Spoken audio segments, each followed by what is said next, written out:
Hello बच्चों, स्वागत है आपका हमारे यूट्यूब चैनल ओम लर्निंग क्लासेस में। तो जैसा कि हम लोग पढ़ रहे हैं यूपी बोर्ड क्लास 11 कॉमर्स का बहुत ही इंटरेस्टिंग सब्जेक्ट जो कि है अकाउंट्स, जिसमें कि आज हम लोग समझेंगे कि बैंक समाधान विवरण यानी कि बीआरएस कैसे बनाते हैं। इसके लिए हम लोग सॉल्व करेंगे कुछ न्यूमेरिकल्स को, ताकि हमारा कॉन्सेप्ट काफ़ी अच्छे से क्लियर हो सके। तो देर किस बात की, चलिए बिना देर के वीडियो को शुरू करते हैं। तो जैसा कि अपने जो हमारी लास्ट वीडियो थी उसमें हमने समझा था कि बैंक समाधान विवरण बनाने की जो विधियां हैं वो टोटली 4 विधि होती हैं। ठीक है, कौन कौन सी 4 विधि होती हैं?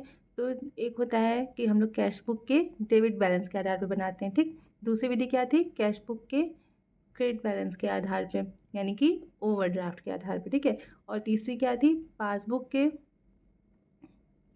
डेबिट बैलेंस क्रेडिट बैलेंस के आधार पे, और पासबुक के ओवरड्राफ्ट यानी कि डेबिट बैलेंस के आधार पे। ठीक है, हमने आपको ये समझाया था कैश बुक का अनुकूल बैलेंस जो होता है वो डेबिट बैलेंस होता है, और प्रतिकूल क्या होता है? क्रेडिट होता है। जबकि पासबुक का अनुकूल बैलेंस जो होता है वो क्रेडिट होता है, जबकि प्रतिकूल बैलेंस क्या होता है? वो होता है डेबिट। तो ये 4 विधियाँ थी, पहला, दूसरा, तीसरा और चौथा। इन चारों विधियों के आधार पे हम लोग बैंक समाधान विवरण बनाते हैं। तो आज अब हम लोग क्या करेंगे? अब हम लोग हर एक विधि के आधार पे जो है वो न्यूमेरिकल सॉल्व करेंगे और समझेंगे कि इन चारों विधियों के अंतर्गत हमारा बैंक समाधान विवरण कैसे बनता है। तो सबसे पहले शुरू करते हैं कैश बुक के डेबिट बैलेंस के आधार पे बैंक समाधान विवरण कैसे बनाते हैं, इसे हम लोग देखेंगे। ठीक है, तो देखिए जैसा कि यहाँ पर हम लोग रोकड़ बही के शेष यानी कि डेबिट शेष के आधार पे बैंक समाधान विवरण बनाएंगे। इसके लिए हम लोग एक न्यूमेरिकल सॉल्व कर रहे हैं। जैसा कि यहाँ पे आप देख सकते हैं कुछ इस तरीके का हमारा न्यूमेरिकल रहता है। न्यूमेरिकल में क्या रहता है? सबसे पहली बात रहती है कि जिस शेष के आधार पे, जैसा कि हमने आपको पिछली वीडियो में बताया था कि सबसे पहले हमें एक आधार मानना पड़ता है। एक किसी बुक के यानी कैश बुक के शेष को आधार मानेंगे या फिर पासबुक के शेष को आधार मानेंगे। तो उन दोनों शेषों में से किसी एक शेष को आधार मानते हैं, और उसके बाद जो सारे हमारे पास अंतर के कारण हमें पता चलते हैं, उन अंतर के कारण को सिचुएशन के हिसाब से जो होता है वो हम लोग प्लस या माइनस करते हैं। ठीक है, ये चीज़ें हमने आपको पिछले वीडियो में समझा दी। तो जैसे यहाँ पर हमें शेष दिया हुआ है रोकड़ बही के अनुसार 28,000 का बैंक शेष था, यानी कि रोकड़ बही का डेबिट बैलेंस दिया है 28,000। इसके बाद हमें यहाँ पर कुछ अंतर के कारण दिए गए हैं जिसकी वजह से हमारा कैश बुक और पासबुक मैच नहीं कर रहा था। अब इन अंतर के कारणों को हम लोग क्या करना है? अपने बैंक समाधान विवरण में जो है वो लिखना है, ताकि जो हमारा कैश बुक का शेष है वो पासबुक के शेष के बराबर हो जाए। ठीक है, क्या होगा? कैश बुक का शेष जो है वो पासबुक के शेष के बराबर हो जाएगा। कैसे होगा? यहाँ पर एक सिंपल सा जो है वो आपको तरीका समझना है, जो कि हम तरीका जो है वो अपने सुविधा के लिए अपनाते हैं। ठीक है, तो एक तरीके से आप कह सकते हैं कि ये मेरा ट्रिक है कि हम बहुत ही ईजी तरीके से जो है वो अपना बैंक समाधान विवरण बना लेंगे। कैसे? सिंपल सा यहाँ पे ट्रिक है। जैसे यहाँ पे आप कैश बुक के आधार पे बना रहे हैं। ठीक है, तो आपको पता है जब हम लोग बैंक रिकन्सिलेशन स्टेटमेंट बनाते हैं, बीआरएस बनाते हैं, तो उसमें क्या होता है कि हमें एक आधार दिया रहता है। ठीक है, जैसे कि यहाँ पे बैंक से आधार दिया है 28,000 रुपये। ठीक, इस 28,000 रुपये में हमें जो अंतर के ये सारे कारण हैं, इसमें से कुछ कारण जो है, कुछ जो अमाउंट है वो ऐड होगा उसमें, और कुछ अमाउंट जो होता है वो लेस होता है। हमें 2 ही काम करने होते हैं। ठीक है, कुछ चीज़ों को हमें ऐड करना पड़ता है, कुछ चीज़ों को हमें क्या करना होता है? माइनस करना पड़ता है। ये 2 वजह होते हैं। अब हम लोग कब कौन सी चीज़ को प्लस करेंगे और कौन सी चीज़ को माइनस करेंगे, इसका एक ट्रिक है मेरे पास। वो ट्रिक सिंपल सा क्या है? वो ट्रिक बस इतना सा है कि जैसे जब आप कैश बुक के डेबिट बैलेंस के आधार पे बनाएंगे, ठीक है, कैश बुक के डेबिट बैलेंस यानी कि कैश बुक के अनुकूल बैलेंस के आधार पे जब हम लोग अपना क्या बीआरएस बनाते हैं, उस कंडीशन में जब आप इन अंतर के कारणों को पढ़ेंगे कि क्यों हमारा कैश बुक जो है वो मतलब जो है वो पासबुक से मैच नहीं कर रहा है, तो उस कंडीशन में जब आप एक एक करके पढ़ेंगे, तो जिस वजह से आपका कैश बुक जो है वो ज़्यादा शो कर रहा है। ठीक है, जैसे आप इतना समझिए, ये है आपका कैश बुक जब आपका ज़्यादा शो करेगा, ठीक है, ज़्यादा यानी कि कैश बुक का अमाउंट जो है वो ज़्यादा शो करेगा। किससे ज़्यादा शो करेगा? पासबुक से ज़्यादा शो करेगा। ठीक है, यानी कि कैश बुक का बैलेंस जिस भी वजह से पासबुक के बैलेंस से ज़्यादा शो करेगा, उस वजह को हम लोग क्या करेंगे? बीआरएस में माइनस करेंगे। ठीक, क्या करेंगे? कैश बुक का बैलेंस अगर जिस भी वजह से पासबुक के बैलेंस से ज़्यादा शो कर रहा है, उस वजह को हम लोग क्या करेंगे? बीआरएस बनाते टाइम माइनस करेंगे। और अगर किसी भी वजह से कैश बुक का बैलेंस जो है वो पासबुक से कम शो कर रहा है, ठीक है, कैश बुक का बैलेंस पासबुक से कम शो कर रहा है, तो उस वजह को हम लोग BRS में क्या करेंगे, प्लस करेंगे। ठीक, सिंपल सा है। अगर आपका कैश बुक जो है वो पासबुक से ज़्यादा शो कर रहा है तो आप उसे माइनस करेंगे, यानी कि BRS बनाते टाइम उस अमाउंट को माइनस किया जाएगा। और जिस भी वजह से हमारा कैश बुक जो है वो पासबुक से कम शो कर रहा है तो उस वजह को हम लोग BRS के टाइम पे क्या करेंगे, प्लस करेंगे। अब इसको अच्छे से समझेंगे, ये ट्रिक आप याद रखिएगा, ठीक है, बस ये ट्रिक आप अभी याद रखिएगा। और इसी आधार पर हम लोग अब अपना बैंक रिकन्सिलेशन स्टेटमेंट बनाएंगे। इसको बनाने के लिए सिंपल सा हम लोग अभी पहले क्या करेंगे, जैसे यहाँ पे हमें शेष दिया हुआ है, ठीक, ये सारी वजहें दी हुई हैं। अब हम लोग पहले क्या करते हैं, एक वजह को देख लेते हैं और अभी पहले ही हम लोग छांट लेते हैं कि हमें कौन सी अमाउंट को प्लस करना है और कौन सी अमाउंट को माइनस करना है। उसके बाद हम लोग डायरेक्टली अपना जो है फॉर्मेट बना करके उसमें इन सारी मदों को दिखा देंगे, ठीक है। तो सबसे पहला है कि 20,000 रुपये का चेक जमा कराया गया परंतु 30 नवंबर 2019 तक वसूल नहीं हुआ। देखिए 30 नवंबर 2019 को हम लोग जो है रोकड़ बही का शेष हमें दिया हुआ है और इसी डेट पे हम लोग BRS बना रहे हैं। तो इसके अंदर जो जो काम हुआ है उस आधार को हमें देखना है।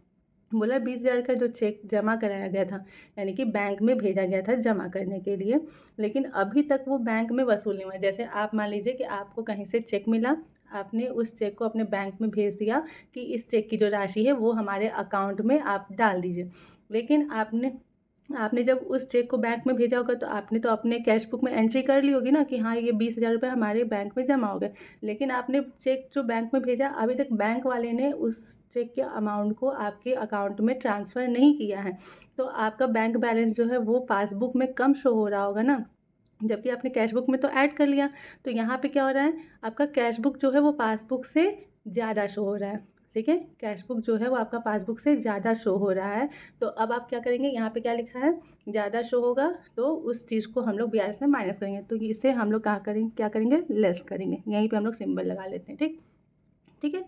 दूसरा क्या है, बैंक द्वारा वसूल किया गया निवेशों पर ब्याज जो केवल पासबुक में प्रविष्ट हुआ है 2,000 रुपये है। यानी कि आपने कहीं पे इन्वेस्टमेंट की थी, कहीं पे अपना पैसा लगाया था जिस पे आपको 2,000 रुपये का ब्याज मिला है, वो जो 2,000 रुपये का ब्याज है वो सीधे आपके बैंक अकाउंट में आया है, ठीक है, वो सीधे आपके बैंक अकाउंट में आया और बैंक वाले ने उसको पासबुक में चढ़ा दिया। ओके, बैंक वाले ने उसको पासबुक में चढ़ा दिया, लेकिन आपको इस बात की जानकारी नहीं थी, इस वजह से आपने उसको कैश बुक में नहीं दिखाया है। तो जो 2,000 रुपये आपके बैंक अकाउंट में आया है, इससे तो आपका पासबुक का बैलेंस जो है वो ज़्यादा हो गया, लेकिन क्योंकि आपको जानकारी नहीं थी, आपने अभी तक उसको कैश बुक में नहीं दिखाया, तो आपका कैश बुक जो है वो 2,000 रुपये से क्या हो रहा है, कम शो कर रहा है। तो इस कंडीशन में क्या करेंगे, कैश बुक अगर कम शो करेगा तो उस मद को हम लोग क्या करेंगे, प्लस करेंगे। तो सिंपल सा ये वाली मद जो है वो हमारी ऐड होगी, ठीक। उसके बाद नवंबर मास में कुल 80,000 रुपये के चेक जारी किए गए, इनमें से इस मास के अंत तक केवल 65,000 के चेक ही भुगतान के लिए प्रस्तुत किए गए। इसका मतलब क्या हुआ, आपने कुछ लोगों को जो है वो चेक दिया जिसका टोटल मिलाकर के 80,000 हुआ, यानी कि आपने टोटल 80,000 का चेक जो है वो दूसरे लोगों को दिया कि वो जाके आपके अकाउंट से पैसा निकाल लें, ठीक है। अब उसमें से क्या हुआ, सिर्फ और सिर्फ 65,000 रुपये, नवंबर महीने की बात इसलिए हो रही है क्योंकि यहाँ पे 30 नवंबर 2019 तक का ही हमें देखना है, ठीक है।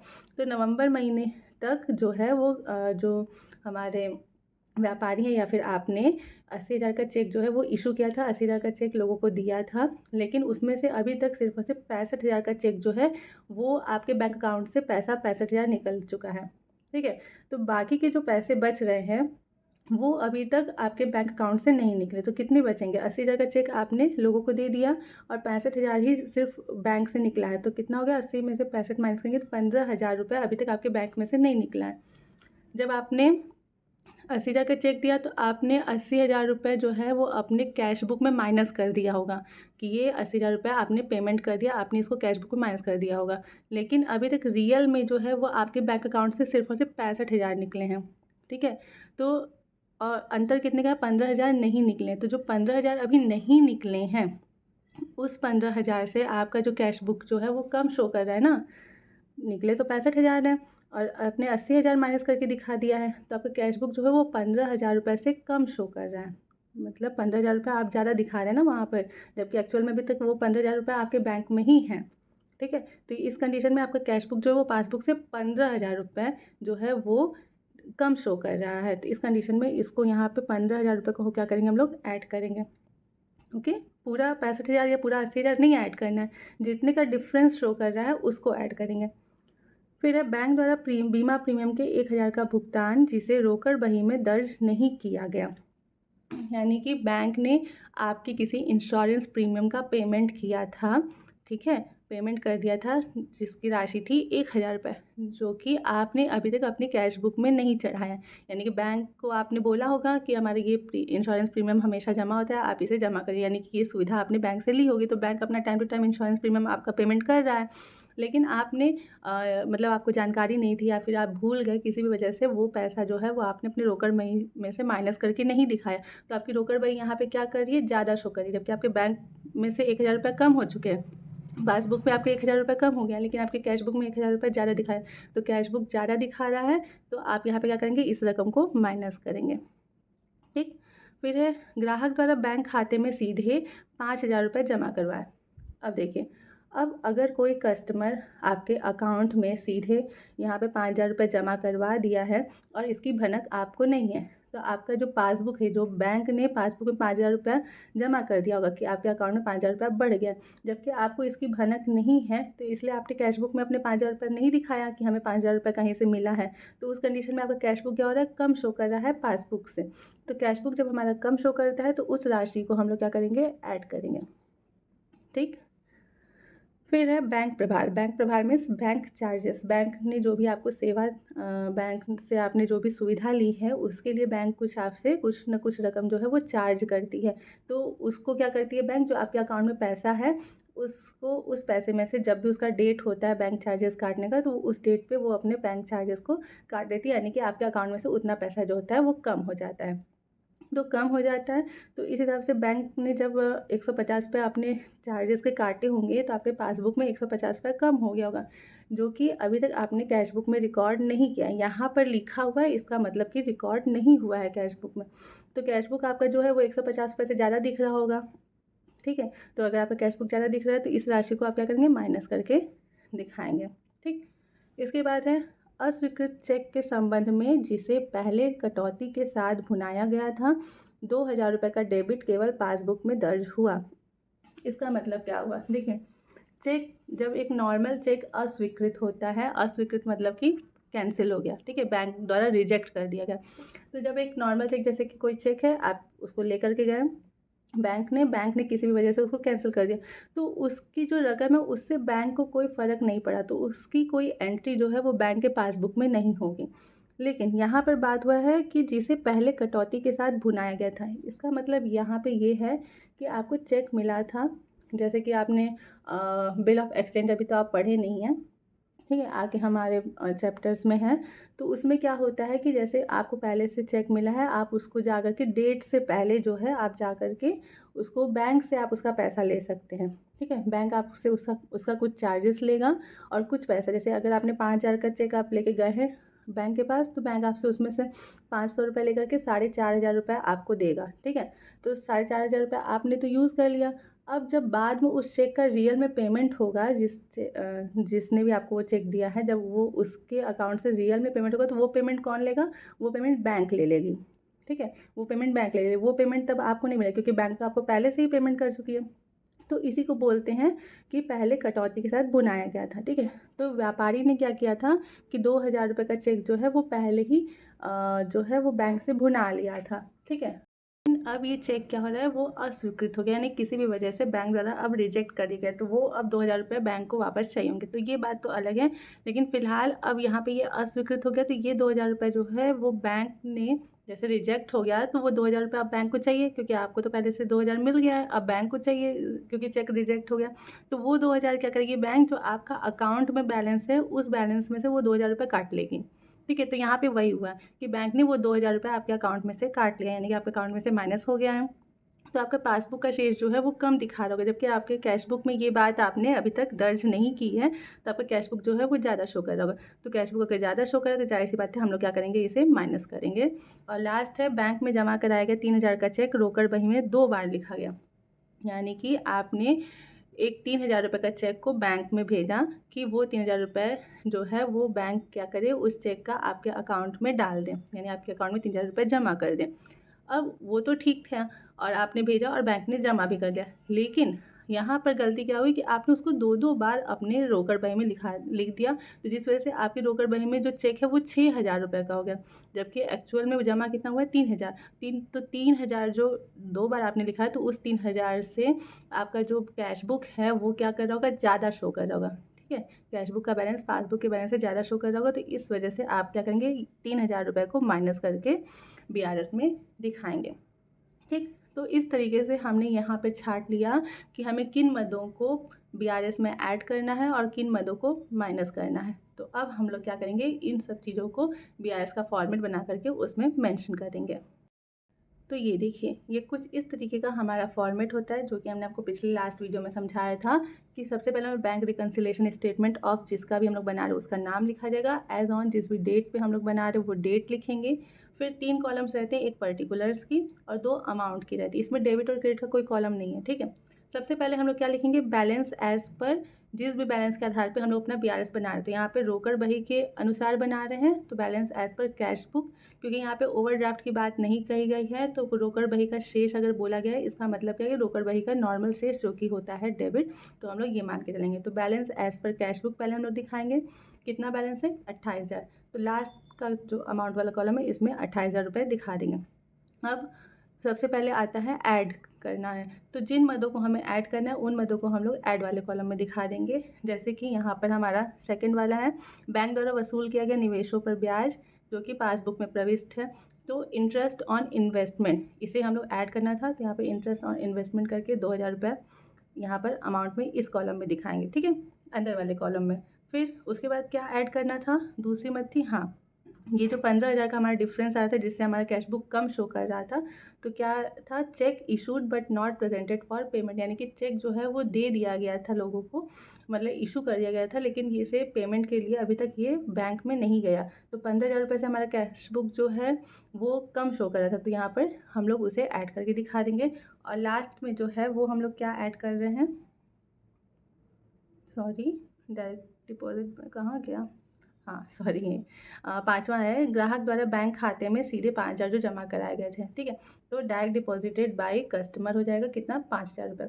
अब इन तीनों मदों को हमने ऐड कर लिया, तो अब टोटल कितना हो गया, 15, 2, 17 और 5, 22,000। ठीक है, तो यहाँ पे ये तीनों को मिला के हुआ 22,000, तो इस 22,000 को हम लोग यहाँ पर लिखेंगे, ठीक, लास्ट कॉलम में। और फिर 28,000 में ये 22,000, क्योंकि ये ऐड का ऑप्शन है ना, तो 28,000 में ये 22,000 ऐड करेंगे, टोटल कितना हो गया 50,000, यहाँ पे हम लोग नीचे 50,000 लिख के दिखा देंगे। अब इसके बाद आता है लेस का कॉलम बोल लीजिए या फिर जो भी बोलिए। ठीक है, अब हम लोग उन मदों को लिखेंगे जो कि लेस होंगी।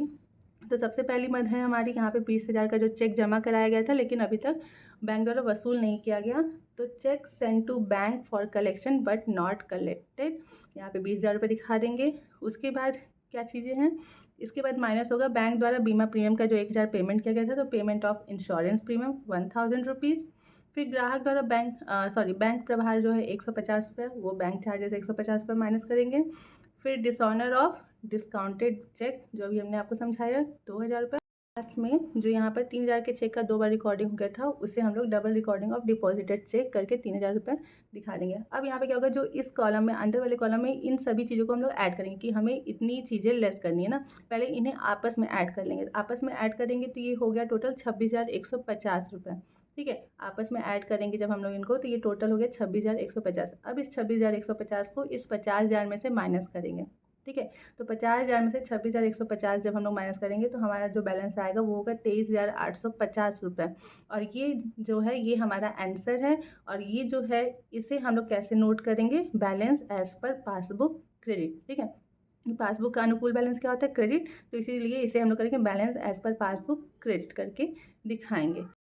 ठीक है, तो कुछ इस तरीके से जो हमारा बैंक रिकन्सिलेशन स्टेटमेंट है उसे हम लोग तैयार करते हैं। कौन सी विधि से, जो हमारी फर्स्ट विधि है क्या है, कैश बुक यानी कि रोकड़ बही के डेबिट शेष को आधार मान के। ठीक है, सिंपल सा आपको क्या करना है, कि जिस भी शेष को आप आधार मान रहे हैं, यानी कि कैश बुक के जब हम लोग डेबिट शेष को आधार मान रहे हैं तो हमें क्या फॉर्मूला अप्लाई करना है कि जिस भी मदों से, जिस भी कारण से हमारी कैश बुक ज़्यादा शो हो रही है उसे हमें क्या करना है, लेस करना है, और जिस भी कारण से हमारी कैश बुक कम शो हो रही है उसे हमें ऐड करना है, और लास्ट में इस तरीके से टोटल करके हमें जो है वो पासबुक का शेष के बराबर जो है हमारा कैश बुक का शेष को ले आना है। ठीक है, तो इस तरीके से हमारी जो ये पहली विधि है ये कंप्लीट होती है। चलते हैं अपनी दूसरी विधि की ओर। दूसरी विधि क्या है, अब हम लोग पासबुक के शेष के आधार पर, यानी कि पासबुक के क्रेडिट शेष के आधार पर जो है वो BRS को तैयार करेंगे।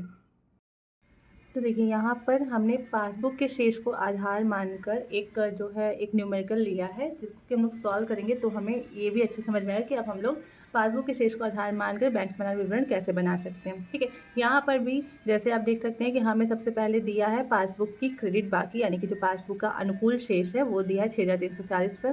उसके बाद ये हमें 4-5 कारण दिए हुए जिसकी वजह से हमारा पासबुक जो है वो कैश बुक से मैच नहीं हो रहा है। तो हमें क्या करना है, उन कारणों को देखना है और फिर ये अंदाज़ा लगाना है कि कौन से कारणों को प्लस करना है और कौन से कारण को माइनस करना है। जैसे अभी आपने कैश बुक का BRS बनाया है कैश बुक के आधार पर, वैसे ही इसका फॉर्मेट भी बनेगा, उसी तरीके से इसमें भी प्लस और माइनस होगा।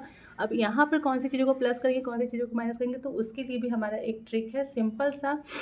जैसे वहाँ पे आप कैश बुक का आधार माने थे तो कैश बुक ज़्यादा हो रहा था तो आप माइनस कर रहे थे, कैश बुक कम दिख रहा था तो आप प्लस कर रहे थे। सेम वैसे ही जब यहाँ पे आप पासबुक के शेष को आधार मान रहे हैं, ठीक है, पासबुक के शेष को आधार मान रहे हैं, तो जिस भी कारण से पासबुक आपका ज़्यादा हो रहा है, जिस भी कारण से पासबुक का शेष ज़्यादा दिख रहा है उस कारण को आप क्या करेंगे, माइनस करेंगे, और जिस भी कारण से पासबुक का शेष आपका कम दिख रहा है उस कारण को आप क्या करेंगे, प्लस करेंगे। ठीक है, सिंपल सा है। पासबुक जिस वजह से ज़्यादा होगा उसको माइनस करना है, पासबुक जिस वजह से कम दिख रहा होगा उसको क्या करना है, ऐड करना है। ठीक है, तो अब हम लोग यहाँ पर सभी कारणों को देख लेते हैं और उन्हें हम लोग छांट लेते हैं कि किन मदों को हमें प्लस करना है और किन मदों को हमें माइनस करना है। तो जैसे यहाँ पे लिखा है, सबसे पहले 31 दिसंबर 2019 को पासबुक की क्रेडिट बाकी है, इससे हमें कुछ नहीं मतलब है, मतलब तो है बट यहाँ पे इसको प्लस माइनस नहीं करना है, इसे हम लोग बेस मान के चल रहे हैं। ठीक, दूसरा है 31 दिसंबर 2019 तक बैंक अधिविकर्ष पर ब्याज 160 रुपये पासबुक में लिखा था। ठीक है, तो देखिए 31 दिसंबर 2019 को हमें बैंक समाधान विवरण बनाना है और 31 दिसंबर 2019 तक जो है वो बैंक अधिविकर्ष यानी कि बैंक ओवरड्राफ्ट पर जो ब्याज है वो 160 रुपये पासबुक में लिखा था। बैंक ओवरड्राफ्ट क्या होता है, जो व्यापारी अपने बैंक अकाउंट में पैसा जैसे नहीं है बट फिर भी उससे ज़्यादा पैसा, जैसे व्यापारी को 12,000 की ज़रूरत है, उसके अकाउंट में सिर्फ 10,000 है और वो 12,000 रुपये निकाला है, ये सुविधा जो है वो व्यापारियों को दी जाती है। ठीक है, तो अगर वो 12,000 निकाले तो जो 2,000 एक्स्ट्रा निकाला वो एक तरीके से बैंक से उसने लोन लिया हुआ है। ठीक है, तो जो 2,000 उसने एक्स्ट्रा लिया है उस एक्स्ट्रा पैसे पे जो बैंक है वो कुछ ब्याज लेके, और वो ब्याज क्या करेगी, वो उस व्यापारी के बैंक खाते में जब पैसा वो डालेगा या फिर जब भी उसका डेट आएगा ब्याज लेने का तो उसके खाते में से वो पैसा जो है वो बैंक ऑटोमेटिक ही काट लेगी। तो सेम कंडीशन यहाँ पे हुआ है कि बैंक ओवरड्राफ्ट में बैंक ने 160 रुपये जो है वो काट लिए हैं बैंक मतलब व्यापारी के अकाउंट में से, और इसका लेखा पासबुक में हुआ है। तो इसका मतलब क्या हुआ कि 160 रुपये से पासबुक जो है वो हमारा कम शो कर रहा है। क्यों कि बैंक ने पैसा काटा है, बैंक ने अकाउंट में से पैसा 160 रुपये काटा है, तो हमारे पासबुक का जो शेष है वो क्या हो जाएगा, कम हो जाएगा। तो जिस भी वजह से पासबुक का शेष कम होगा उसे हम लोग क्या करेंगे, प्लस करेंगे। तो इस मद को हम लोग प्लस करके दिखाएंगे। सेम इसी तरीके से बैंक चार्जेस के 30 रुपये पासबुक में चढ़े थे। बैंक चार्जेस क्या होता है, बैंक ने जो भी हमें सुविधाएं दी हैं उसके लिए वो कुछ जो है वो चार्ज करती है। वो चार्ज कैसे करती है, जो भी आपके अकाउंट में पैसा है उसमें से वो अपना चार्जेस का जो भी रकम है वो काट लेती है। तो इसी तरीके से बैंक चार्जेस का 30 रुपये जो है वो बैंक ने व्यापारी के अकाउंट में से माइनस कर दिया है, जिसको कि पासबुक में उसने माइनस करके दिखाया। तो यहाँ पर पासबुक हमारा क्या हो रहा है, कम शो कर रहा है 30 रुपये से। तो अब हमें इसे क्या करना होगा, इसे भी हम लोग ऐड करके दिखाएंगे। चौथा है, व्यापारी ने लोगों को 1,168 के चेक दिए थे परंतु वे 31 दिसंबर 2019 तक बैंक से वसूल नहीं किए गए। तो जो व्यापारी है यानी कि आप मान लीजिए कि आपने कुछ लोगों को या फिर किसी एक व्यक्ति को 1,168 रुपये का चेक दिया है कि वो जा करके आपके बैंक से 1,168 रुपये जो है वो निकाल ले। ठीक है, तो आपने जब उसको चेक दिया तो आपने पैसा क्या है अपने अकाउंट अपने कैश बुक में माइनस करके दिखा दिया होगा, लेकिन वो अभी तक गया नहीं है, क्या बोला, बैंक से वसूल नहीं की गई, यानी कि वो व्यक्ति जिसको आपने चेक दिया है वो व्यक्ति अभी तक बैंक से पैसा निकालने नहीं गया है आपका चेक लेकर के। तो आपके बैंक में तो अभी पैसा है, यानी कि आपका जो पासबुक है वो 1,168 रुपये से ज़्यादा शो हो रहा है, क्योंकि अभी भी आपके बैंक पासबुक में इतने रुपए दिख रहे हैं कि इतने रुपए नहीं निकले, तो आपका पासबुक ज़्यादा शो कर रहा है। तो यहाँ पर आप क्या करेंगे, इसको आप माइनस करेंगे, क्योंकि पासबुक आपके ज़्यादा शो कर रहा है तो इस मद को आप माइनस करेंगे। फिर है व्यापारी द्वारा 2170 का चेक बैंक में जमा कराया गया था जो अभी वसूल नहीं हुआ था। यानी कि जो व्यापारी यानी कि आपने मान लीजिए अपने आप को कि आपने 2170 रुपये का चेक बैंक में जमा करने के लिए भेज दिया, तो आपने अपने कैश बुक में दिखा दिया होगा कि इतना रुपया हमारे बैंक में जमा हो गया।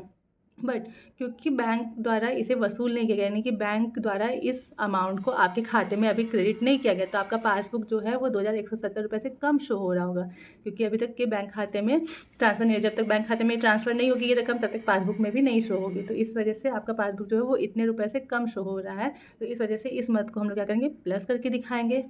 और लास्ट है निवेशों पर अर्जित ब्याज 1200 रुपये, यानी कि आपने कहीं पे इन्वेस्टमेंट किया था उस पर आपको ब्याज मिला है 1200 रुपये, जो कि आपके बैंक अकाउंट में क्रेडिट हो गए। ठीक है, क्योंकि ये सारे काम तो ऑनलाइन ही होते हैं, सीधे बैंक अकाउंट में ही जो आपका इंटरेस्ट हो गया ये सारी चीज़ें आती हैं। तो आपके बैंक अकाउंट में 1200 रुपये आ गए होंगे, जिस वजह से आपका पासबुक जो है वो ज़्यादा शो हो रहा है। क्यों? क्योंकि आपको पता नहीं है कि आपको इंटरेस्ट मिला और आपने कैश बुक में शो नहीं किया है, तो आपका कैश बुक कम शो हो रहा है और पासबुक क्या हो रहा है, ज़्यादा शो हो रहा है। तो पासबुक ज़्यादा शो हो रहा है, तो इससे हम लोग क्या करेंगे, इससे भी माइनस करके दिखाएंगे। ठीक है, तो अब हमें यहाँ पे समझ में आ गया कि हमें कौन कौन सी चीज़ों को प्लस करना है, कौन कौन सी चीज़ों को माइनस करना है। तो अब हम लोग क्या करेंगे, इसका फॉर्मेट बना करके इन सभी चीज़ों को वहाँ पर जो है वो दिखा देंगे। तो देखिए कुछ इस तरीके से हम लोग फॉर्मेट बना लेंगे अपना। ठीक है, और यहाँ पर हो जाएगा बैलेंस एज पर पासबुक का बैलेंस क्रेडिट होता है नॉर्मली, तो ये क्रेडिट करके दिखा देंगे। अमाउंट में 6340 पर दिखा देंगे। फिर ऐड का ऑप्शन आएगा, ऐड में क्या क्या चीज़ दिखाएंगे जो कि हमें ऐड करनी है। तो यहाँ पर सबसे पहले हमें क्या ऐड करना था, जो बैंक अधिविकर्ष पर 160 ब्याज है, तो इंटरेस्ट ऑन बैंक ओवरड्राफ्ट 160, फिर बैंक चार्जेस 30 रुपीज़, और उसके बाद जो व्यापारी द्वारा चेक भेजा गया था बैंक में उससे 2170 रुपये ऐड करके दिखा रहे हैं। अब इन तीनों मदों को ऐड करेंगे आपस में, टोटल हो गया 2360, और इसे हम लोग 6340 में ऐड करके दिखाएंगे, हमारा टोटल आ गया 8700। अब इसके बाद हम लोग लेस करने वाली मदें लिखेंगे। लेस क्या करना था, तो जो 1167 का चेक इशू हुआ था उससे हम लोग माइनस करेंगे, और इंटरेस्ट ऑन इन्वेस्टमेंट जो है उसे माइनस करेंगे। अब क्या करेंगे, अब इन दोनों मदों को ऐड करेंगे आपस में, टोटल हो गया 2368 रुपये, हमें 8700 रुपये में से माइनस करने हैं, तो हमारा आंसर आ जाएगा 6332। ये आंसर किस रूप में आएगा, तो ये आएगा balance as per cash book. ठीक है, आप पासबुक के क्रेडिट शेष के आधार पर बना रहे हैं, तो जो आंसर आएगा वो आपके कैश बुक के डेबिट शेष के आधार पर आएगा। ठीक है, तो आई होप कि आपको ये दोनों ही जो मेथड है वो काफ़ी अच्छे से समझ में आएंगे। सिंपल सा, कैश बुक के डेबिट के आधार पर बनाएंगे तो कैश बुक को आधार मानेंगे, उस हिसाब से प्लस माइनस करेंगे। पासबुक के डेबिट शेष क्रेडिट शेष को आधार मानेंगे। तो इस तरीके से मतलब एक तरीके से अपोजिट चलता है कि आपका अगर पासबुक ज़्यादा शो कर रहा है तो उसको लेस करना है, कम शो कर रहा है तो उसे ऐड करना है। इसी तरीके से कैश बुक में भी यही स्थिति। फिर ये तो हो गया सिंपल सा, ये दोनों ही जो विधि हमारी बहुत सिंपल सी है। अब लास्ट की दो विधि और बचती है, कौन सी, कैश बुक के ओवरड्राफ्ट यानी कैश बुक के क्रेडिट शेष के आधार पे, और पासबुक के ओवरड्राफ्ट यानी कि पासबुक के डेबिट शेष के आधार पे। तो देखिए अब जब आपको ये दोनों ही विधि काफ़ी अच्छे समझ में आ गई है, तो बाकी की जो दोनों विधियां हैं उन्हें हमें अलग से न्यूमेरिकल सॉल्व करके समझाने की कोई ज़रूरत नहीं है। उसका हम एक छोटा सा ट्रिक यहाँ पर आपको समझा दे रहे हैं। अगर आपको उससे आप लोग उससे जो है न्यूमेरिकल सॉल्व करिएगा, अगर आपको नहीं समझ में आएगा, नहीं सॉल्व हो पाएगा, तो आप कमेंट करिएगा, कमेंट बॉक्स में कमेंट करिएगा, तो हम उस पर भी एक अलग से वीडियो बना देंगे। ठीक है, फिलहाल हम यहाँ पर आपको एक जो है छोटी सी ट्रिक बता दे रहे हैं, आपको जो है चारों विधि काफ़ी अच्छे समझ में आ जाएगी।